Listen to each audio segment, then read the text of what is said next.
कुरान की सूरह तौबा की आयत नंबर 51 में अल्लाह ताला फरमाता है, जिसका मफहूम है कि मोमिनीन को तो सिर्फ अल्लाह ही पर तवक्कुल रखना चाहिए। अब आइए इसका एक परफेक्ट एग्जाम्पल देखते हैं। अभी हाल ही में एक काफी अफसोसनाक मंजर सामने आया है, जिसमें अजरबैजान की एयरलाइंस फ्लाइट J28243 जो कि अजरबैजान की कैपिटल बाकू से ग्रोजनी जा रही थी, जो कि रशियन रीजन है चेचनिया का, एंड अनफॉर्चुनेटली वो फ्लाइट क्रैश कर गई। और CNN की एक रिपोर्ट के अकॉर्डिंग उसमें 60+ पैसेंजर्स थे, जिसमें से 30 पैसेंजर्स को उनके खालिक हकीकी ने अपने पास बुला लिया। लेकिन गुड न्यूज ये है कि अराउंड 30 पैसेंजर्स ऐसे भी थे जो इस प्लेन क्रैश को सर्वाइव कर गए, इंक्लूडिंग दिस वायरल मैन, जिसे देखा जा सकता है कि किस तरह से इस खौफनाक मंजर में भी अल्लाह का जिक्र कर रहा है और शहादत दे रहा है।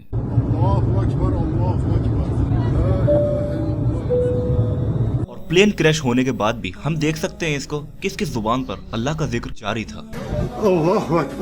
और अल्लाह के जिक्र से याद आया कि कुरान में अल्लाह ने फरमाया है, इसका मफहूम कुछ यूं है, तो तुम मुझे याद करो, मैं तुम्हें याद करूंगा। और सिर्फ इतना ही नहीं, अल्लाह के रसूल की एक सही हदीस भी है जिसका मफहूम है कि जान लो, अगर कायनात की सारी मखलूक इकट्ठा हो जाए तुम्हें कुछ नफा पहुंचाने के लिए, वो नहीं पहुंचा सकती सिवाय इसके कि अल्लाह ने ऑलरेडी लिख दिया हो। और अगर वो इकट्ठा हो जाए तुम्हें नुकसान पहुंचाने के लिए, वो नुकसान भी नहीं पहुंचा सकती सिवाय इसके कि अल्लाह ने लिख रखा हो। तो फ्रॉम दिस वायरल मैन हम ये नसीहत ले सकते हैं कि हमें अपना भरोसा तवक्कुल अल्लाह ही पर रखना चाहिए, because he is the best disposer of affairs. And now फी अमानिल्लाह।